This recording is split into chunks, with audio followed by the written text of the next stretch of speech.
Në një kohë kur qeveria e Maqedonisë së Veriut po përballet me hapësirë të kufizuar manovrimin në lidhje me kornizën negociuese me Bashkimin Evropian, kryetari i Institutit për Demokraci Societas Civilis Marko Troshanovski paralajmëron se ndryshimi i vet kornizës është pothuajse i pamundur, por kjo është arsyeja sepse është thelpsore, thot ai, të ndryshohet skenari i zbatimit të saj.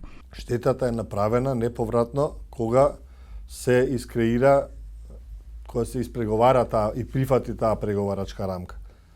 Тоа е прво и мора да се каже и мора да го имаме на ум. Сега е многу тешко и сме ставени во една безизлезна ситуација и маневарски простор кој што ни е многу скусен како држава, особено поради тоа што реков, малиот дипломатски капитал кој што го имаме, мала држава сме, и второ, малото геостратешко значење на земјата. Në këtë kornizë ai thekson rolin e Komisionit Historik si një pjesë veçanërisht problematike, i cili sipas tij vepron pa rregullore, nën presion politik dhe me një ritëm që nuk korrespondon me ndjeshmërinë e çështjeve historike.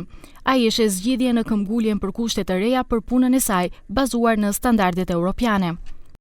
Тука треба да бараме како држава и има разбирање кај европските земји членки се поголемо и поголемо дека европските стандарди на преговарање треба да бидат оние под кои што ќе разговара историската комисија, како што разговара Германија и Полска, Германија и Франција.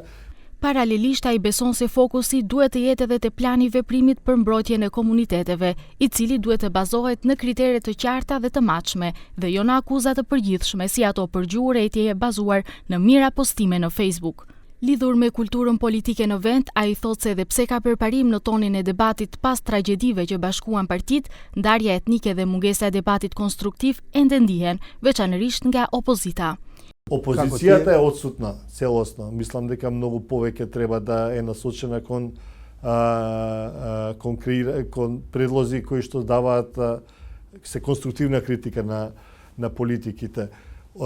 Мислам дека и нивниот комуникацијски центар мора многу поактивно да разработува она што се нарекува влада во сенка за секој ресор на ВМРО, опозицијата да има конкретен човек кој што би бил лице на опозицијската алтернатива понуда на политиките во тој домен и тој ресор. I pyetur për komunikimin e qeverisë aktuale me qytetarët, Troshanovski tha se VMRO-DPMN, ashtu si në të kaluarën, investon shumë në komunikimin politik dhe e bën këtë vazhdimisht, por tani për tani pa abuzime të medjave siç ishte në të kaluarën.